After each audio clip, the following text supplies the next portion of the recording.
Arden Solis's voice rang through the Ryman auditorium like a cold blade slicing the air.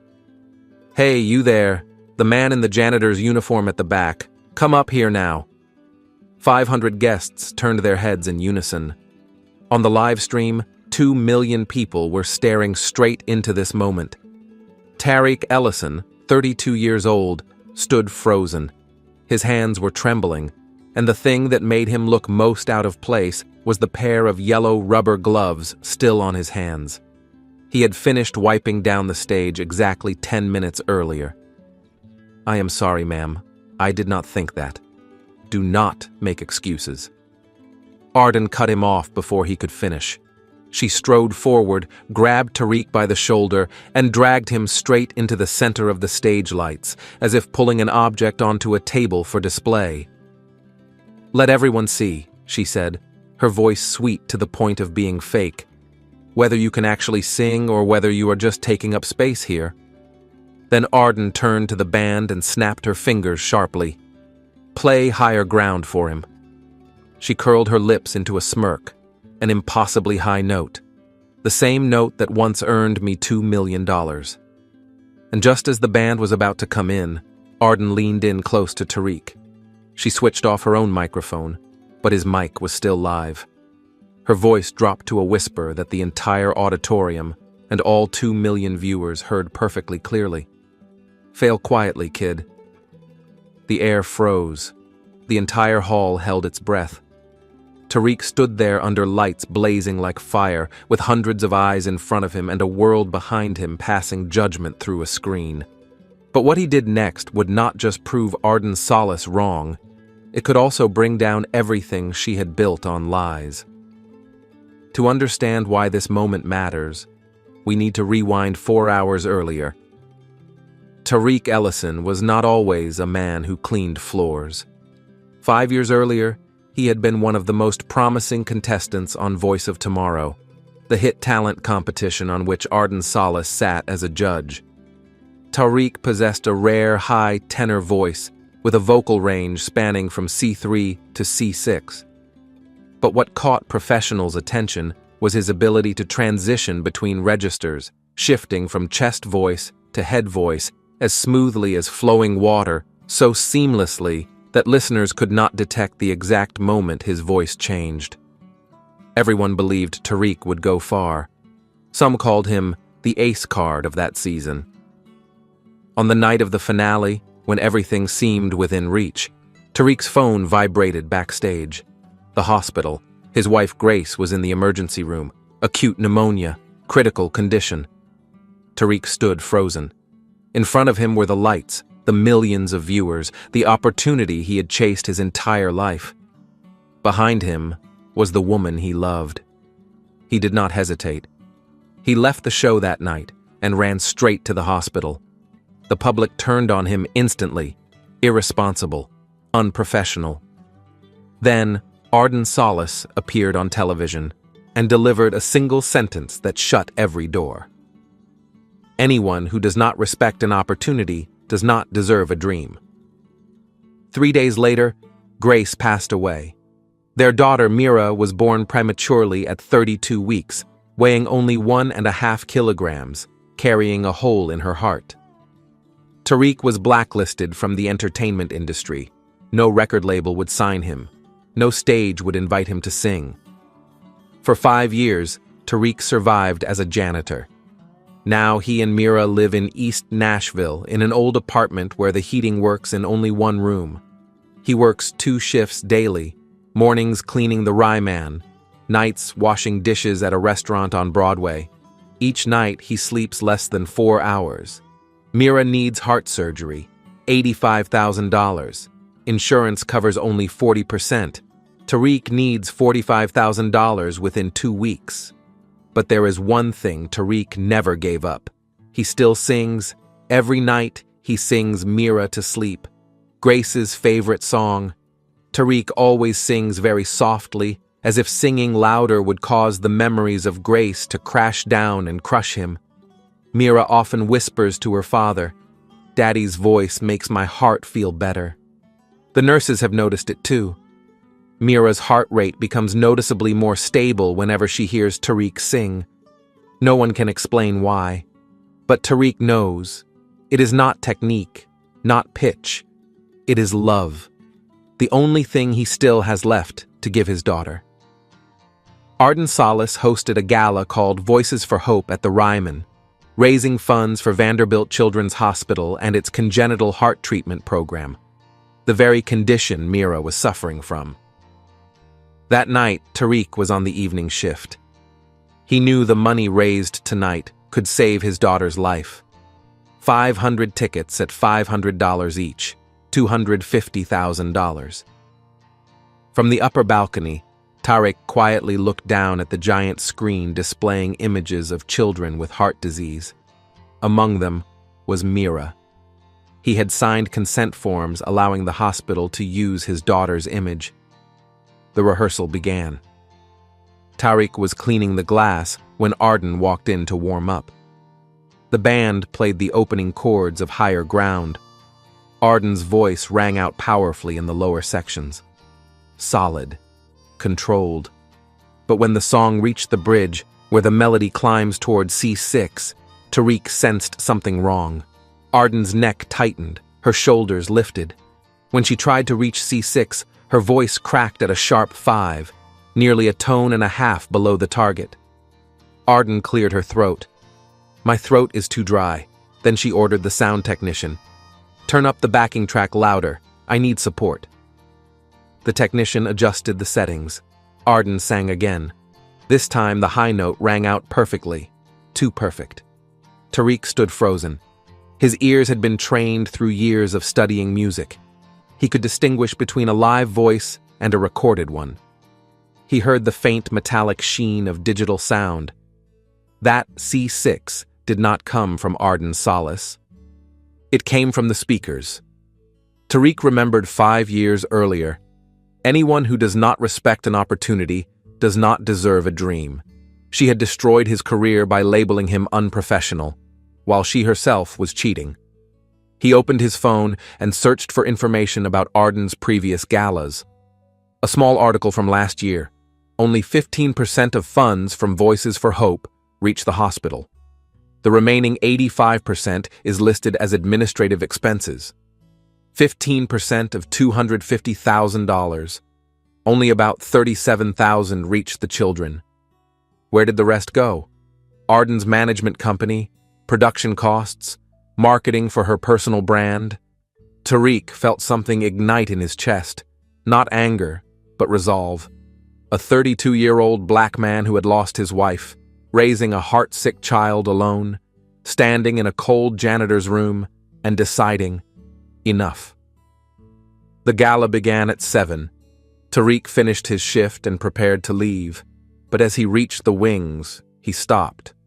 On stage, Arden appeared in a shimmering sequined gown.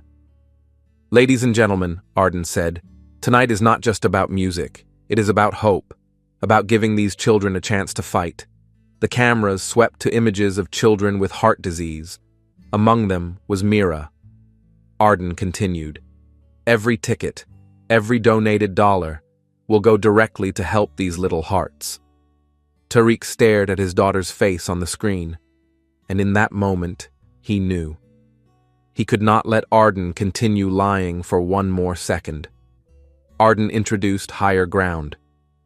This song is proof that when you believe in yourself, you can reach unimaginable heights. The band came in. When the song moved toward C6, the sound rang out. Perfect, clean, flawless. But it was not a human voice. It was digital, artificial. Tariq stepped out of the shadows. No plan, no script. Just a man who had been silent for 5 years, and a courageous decision.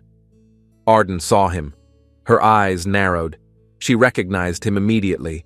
A cold smile spread across her lips. "Ladies and gentlemen, we have a special guest." The lights snapped around. 500 heads turned. Tariq stood there in his janitor's uniform. Tariq Ellison, Arden introduced. Some of you may remember him from Voice of Tomorrow. A true talent, a true potential. She paused deliberately. until he walked away right before the finale. No explanation, no apology. "My wife was dying," Tariq said. Arden did not hear, or pretended not to hear, and now look at him, cleaning up after successful people. How touching. A few cold laughs rippled through the hall. "Come up here, Tariq. Sing for us." Tariq did not want to. Every instinct screamed, "Leave. Go back to Mira." But if he turned away, Arden would win. She would keep lying, keep making money off children with heart disease, and one day, Mira would grow up, watch this video, and think her father was a coward. Tariq stepped onto the stage. Each step felt like it weighed a ton. Before the band could play, Tariq spoke. "Miss Solace, I have a question." Arden raised an eyebrow. "Go ahead. Could you turn off the backing track?" The air froze. Arden smiled, but her eyes did not. "The track is part of the arrangement, Tariq. But during rehearsal you sang without it," Tariq said quietly, the microphone picking it up clearly. "You sang alone." "Sound check is different from a performance," Arden replied, her voice tightening. "Then could you sing first? Just you. No track. So I can learn how you do it." 3 seconds of silence. Arden let out a sharp laugh. "You want me to audition in front of you?" "No. I just want to know whether you can actually sing." The auditorium exploded, gasps, shocked laughter. Arden stared at Tariq. "Of course I can sing. I've been doing it for 15 years. Then prove it." Arden spun toward the technician. "Turn off the track. All of it." The technician hesitated, then pressed the button. The music became sparse, bare, nowhere to hide. Arden Solace raised the microphone and began to sing.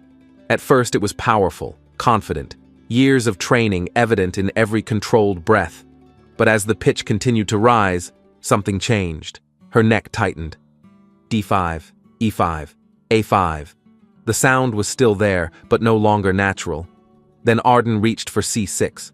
Her voice broke. The sound shattered at a sharp 5, splintering like glass hitting the floor. Arden stopped. She cleared her throat, covering it with a strained smile. "Sorry, my throat is dry. That is why people use tracks, to protect the voice during long shows." "You cannot sing it," Tariq said quietly. Arden spun around. Her smile was now a thin, icy line. "I said my voice is tired, but on your album you sing that note 27 times, Tariq cut in. "I counted. And in every live performance video online, you hit it perfectly, every single time." The audience began to stir. Phones were raised. "What exactly are you implying?" Arden's voice sharpened. "I have perfect pitch. I can hear frequencies. The note on your album is 1046.5 Hertz, C6. The note you just sang is 932 Hertz, a sharp 5. Arden's face flushed red. "And the voice on the album," Tariq continued, "does not sound like yours. It belongs to another woman. The credits list Cella Vane. Additional vocals." The theater erupted. Journalists typed furiously. Cameras abandoned their fixed angles. Arden strode toward Tariq. "You need to shut up now." "Why?" "Because I am telling the truth. Because you do not know what you are talking about. I know what I heard during rehearsal." He looked straight into the lens. "That high note is not yours. You have been lip-syncing for 15 years.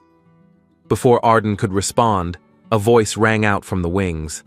"Actually, he is right." Juno Cade, Arden's sound engineer, stepped into the light. "I have been Arden's sound engineer for 5 years. At every performance, I played that backing track. She has never been able to sing that note live. Not once." Arden stared at Juno. "You are fired," she whispered. "I know, but he is a single father raising a daughter with a heart condition, and he has been braver than I have for 5 years. 500 people held their breath. 2 million watched online." "Ridiculous," Arden snapped. "You expect people to believe a janitor over me. I have 2 Grammy Awards. I have sold 4 million albums." "Then prove her wrong," someone shouted. "Sing the note." Arden's face drained white. "Fine," she said coldly. "You think you are so smart. Then you sing, right now." No preparation, no warm-up, no second chance. Tariq's hands trembled. From the guest seating, an old voice rang out. "You have got this, Tariq." Tariq turned.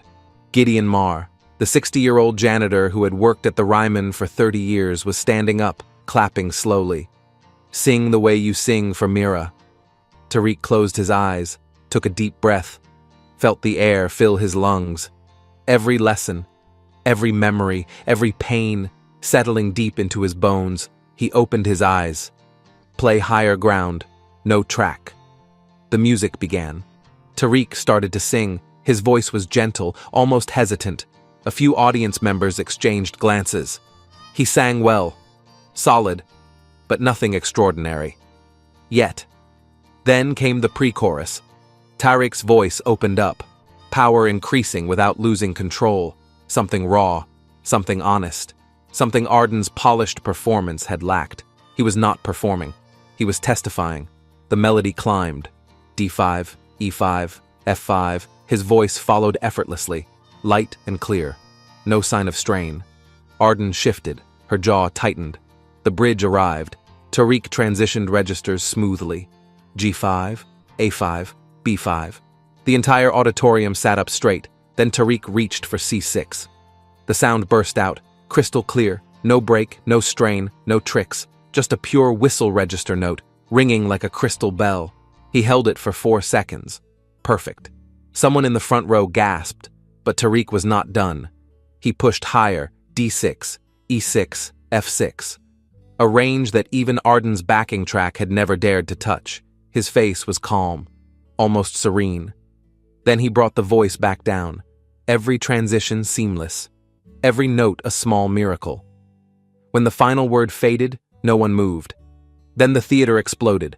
500 people leapt to their feet, shouting, applauding, faces streaked with tears. The live stream went wild. Within 30 seconds, 50,000 shares.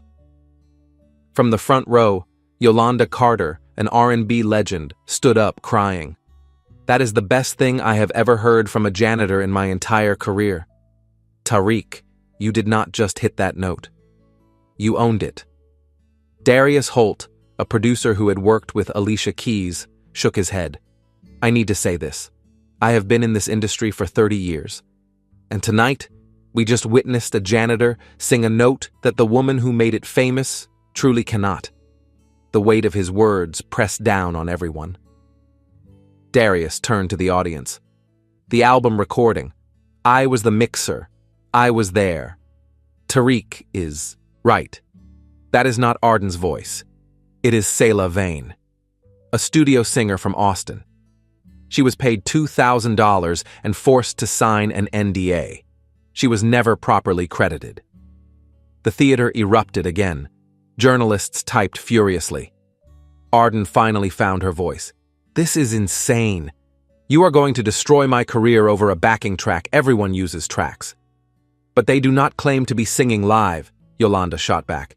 "They do not sell tickets for live performances and lip sync. That is fraud, Arden." Arden turned to Tariq. "You will regret this," Arden whispered, just loud enough for the microphone to catch it. "You, your little family, and your sick daughter.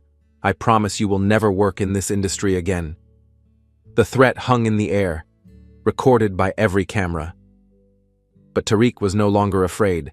For the first time in 5 years, he felt free. "I do not work in this industry," he said steadily. "I sing because I love it, and you cannot take that from me." He paused. "But maybe it is time someone took it from you." 500 people rose to their feet, applauding, not for Arden's solace, but for a father who refused to lie. Arden turned and walked off the stage. The chaos lasted nearly 20 minutes. Tariq sat backstage on a folding chair. Gideon sat beside him. His phone vibrated. From the hospital.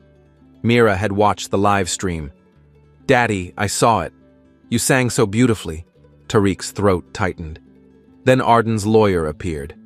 Rowena Blackwell, a woman in expensive suits with a polite smile that never reached her eyes. "Mr. Ellison," she said, "I represent Miss Solace. I am here to resolve an unfortunate misunderstanding." "There is no misunderstanding," Tariq said. "Your client cannot sing the notes that made her famous. That is fraud." Rowena placed documents on the table. "If you sign this, everything goes away." Tariq read. The document said he made false accusations, that he apologized, that he was seeking attention. "It is a mutual agreement," Rowena said. "In return, Miss Solace will not pursue legal action, and as a gesture of goodwill, she will fund a $100,000 music scholarship for you." She paused. "We are also aware your daughter needs surgery. We will cover the full $85,000. $185,000. Enough to save Mira, enough to change his life." But Tariq was 32 years old. He had watched his wife die. He had raised a heart-sick child alone for 5 years, and he knew some things cannot be bought with money. "And if I do not sign?" Rowena's smile faded. "Miss Solace will pursue defamation charges. Your daughter's school district has also been informed that a $500,000 donation to its music program is now at risk. Sign here, and everyone moves on. Or refuse, and watch your family drown in legal fees you cannot afford." Tariq stared at the papers. He thought of Mira, lying in her hospital bed, of surgery in 2 weeks. Then he thought of the truth. "No," Tariq said. "I am not signing. I did not lie. She did. And I will not say I lied just because she is rich and I am not. Then I will see you in court." Rowena gathered her briefcase. "By tomorrow morning there will be stories about you, private things, painful things. Remember that you chose this." She left. Gideon spoke softly. "You sure?" Tariq nodded. "I am sure. I will not teach my daughter that the truth can be bought with fear." "Then we fight. We fight." The next morning, Tariq woke to his phone buzzing. The screen was flooded with thousands of notifications. The first post showed a photo of their apartment, peeling paint, a broken security gate. The caption read, "This is where Tariq Ellison lives, while he accuses Arden Solace of cheating. Clearly, he is just trying to escape poverty." The next post showed a photo of a free lunch he had received years earlier, living off handouts his whole life. This was never about truth. It was about money. By noon, the smear campaign was in full force. News sites published articles. Sources close to the Ellison family claimed Tariq planned the entire incident as an extortion scheme. By afternoon, Arden's legal team filed a $10 million defamation lawsuit, not only against Tariq, but against Selah Vane, against Darius Holt, against Juno Cade, against anyone who dared to tell the truth. By 5, another outlet claimed Mira did not actually have a heart condition, that it was all staged. Tariq sat on the old sofa, watching lies pile on top of each other. Then, at 7:15, something changed. Selah Vane posted a video, sitting in a professional recording studio. "My name is Selah Vane. I am the voice Arden Solace has been selling as her own for 15 years. That man told the truth last night. I sang the Whistle Register note in Higher Ground, and 6 other songs. I was paid $2,000 per song and forced to sign a non-disclosure agreement." She held up papers. "This is my contract. This is the proof." And I stayed silent while a janitor was being crushed for daring to expose something I was too afraid to say. Within 3 hours, 7 other studio singers came forward. Each had contracts, each had recordings, each confirmed Tariq Ellison was telling the truth. By noon the next day, public opinion completely reversed. Tariq realized he was no longer alone. The courtroom was smaller than Tariq had imagined. Davidson County Supreme Court, Room 4B. Arden Solace sat at the plaintiff's table with 5 attorneys. Tariq sat at the defense table between Kara Linford, his attorney, and Gideon. He wore the only white dress shirt he owned. Judge Alara Winslow entered. "Miss Blackwell," the judge said, "you are seeking a gag order against a janitor." "Your Honor," Rowena replied, "the defendant's occupation does not diminish the harm caused by his false statements." "Are they false?" the judge cut in. That is precisely the issue. Those statements were made after your client publicly humiliated him on stage. Kara Linford stood. If the court permits, I would like to present footage from the gala night. The courtroom watched. They saw Arden drag Tariq onto the stage.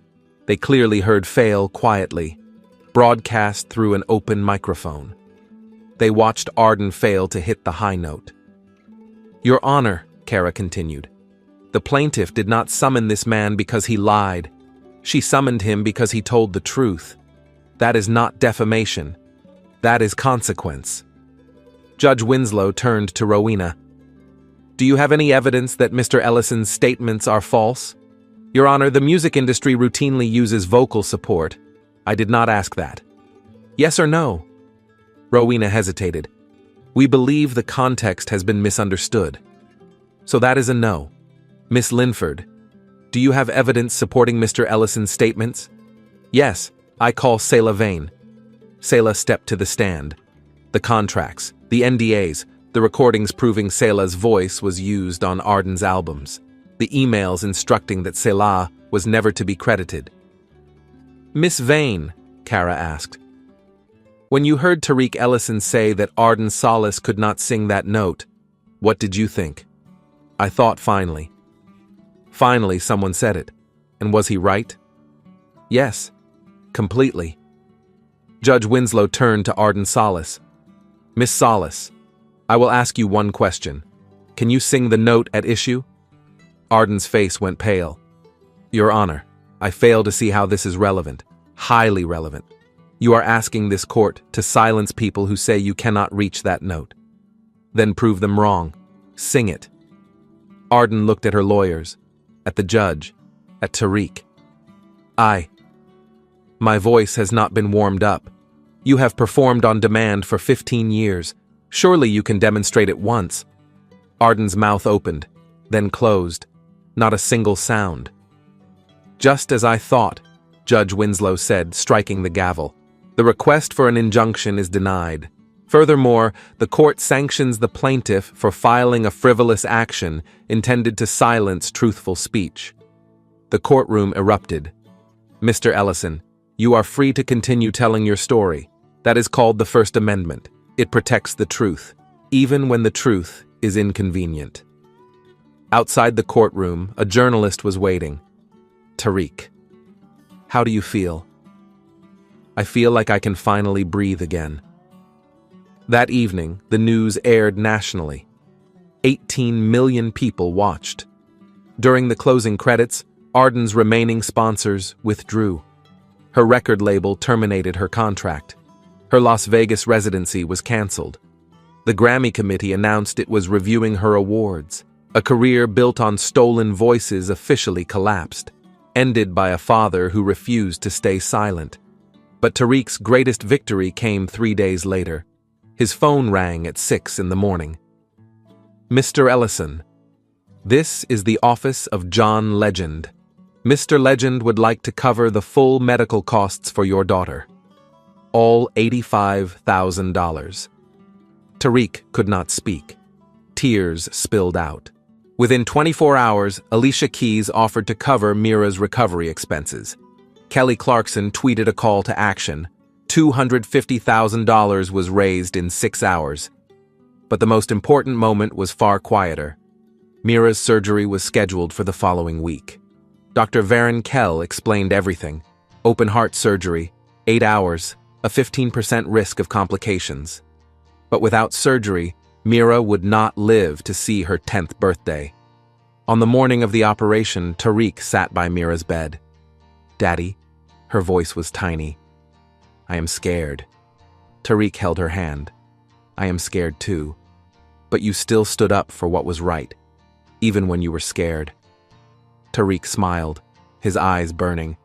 Because you taught me what bravery is, Mira, every single day.